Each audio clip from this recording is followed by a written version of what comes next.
how's it going? It's the Daily Shooter, and as most of you have probably noticed, I have not made a California gun control video in quite a while. Actually, not since the Veto Gunmageddon thing failed, and as most of you know, I was a big proponent for Veto Gunmageddon, and I've been a big advocate for the Second Amendment here in the state of California ever since I started my YouTube channel. Now, the reason that I haven't made a video is because, honestly, I got extremely angry. I mean, we really missed our goals. We missed our goals by a lot. And so I've been thinking about it every single day. How is it possible that there are this many guns, that there are this many gun owners in the state of California, that we cannot get things done, that we cannot vote the right politicians in, that we cannot vote the right politicians out? How is it that there are so many of us, there's such a large group of gun owners in this state, but yet we still can't get things done? And I started to try and look at it more of an analytical way instead of an emotional way. Because emotionally, I was done. That's it. I am not somebody who ever advocates for violence, but sometimes violence affects change. A lot of people get called terrorists. Well, guess what? All of the people that rebelled against the Crown of England were called terrorists, okay? They were called political terrorists. They were called everything under the book. They were traitors to the Crown. Everybody who fought back was a traitor against the Crown, trying to create the United States of America because they weren't being properly represented. Now, I'm not advocating for violence. I still think there's hope in the court systems, but that's where my emotions were at the time. So now I'm starting to think of this a little bit more analytically, and how could this happen in this state? Well, I started thinking about it kind of as a pie. Okay, you have half of the state that hates guns, and you have half of the state that either likes guns, accepts guns, or owns guns, okay? So you have, let's say we start with half and half, and this is not factual whatsoever. This is just kind of what happened in my head. And then the half of the people that hate guns, they're very active. They go out, they protest, they wear their orange, they join their groups, they get out there and they make a big stink about things and they affect change in the government. Then you have the half that's gun owners. Well, the half that's gun owners is separated in several different parts. You have one piece of this pie, which is gun owners who are advocates. They go out there, they try and affect change, they get together in groups, they do things to help affect change when it comes to the Second Amendment here in the state. Then you have people who will go and they'll do a mediocre amount, they'll go out and they'll sign something, but they really won't go out there and fight hard. Then you have the FUDs, okay? One piece of that little pie right there is kind of the FUDs.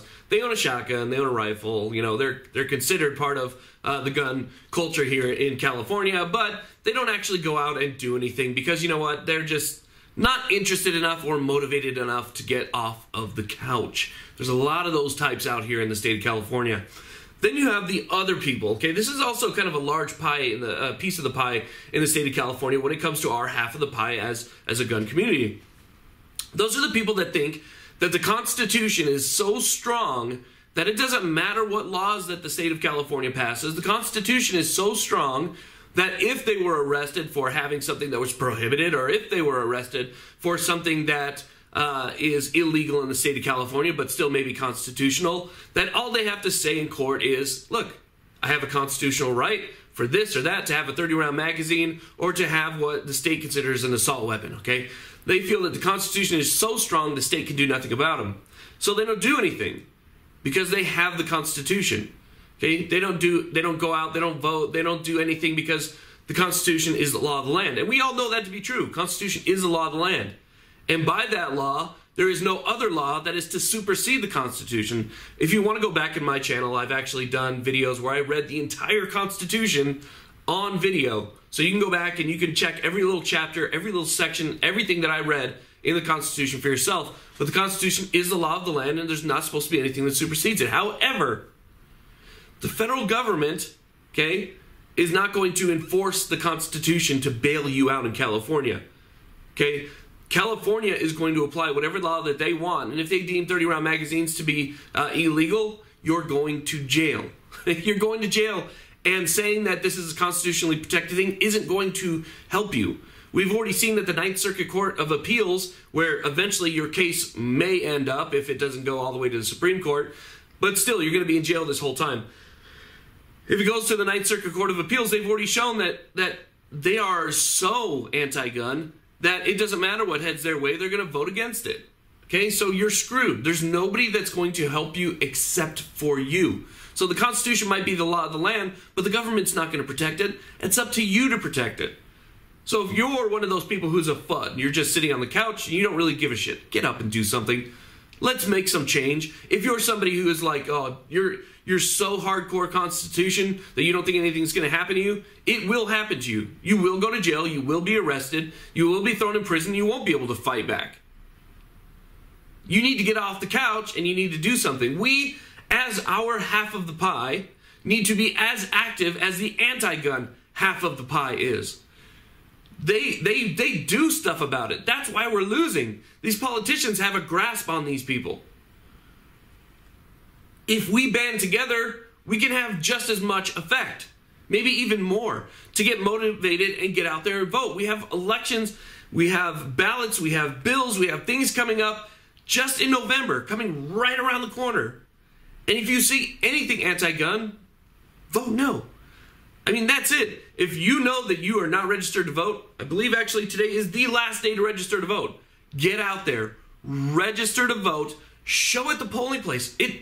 Take a little bit of damn time out of your day to affect potentially the rest of your life. Okay? And band together as our half of the pie.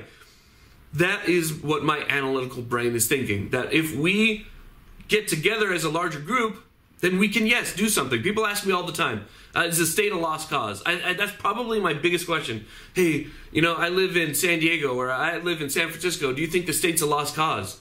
Dude, it's damn near close. It is really, really close.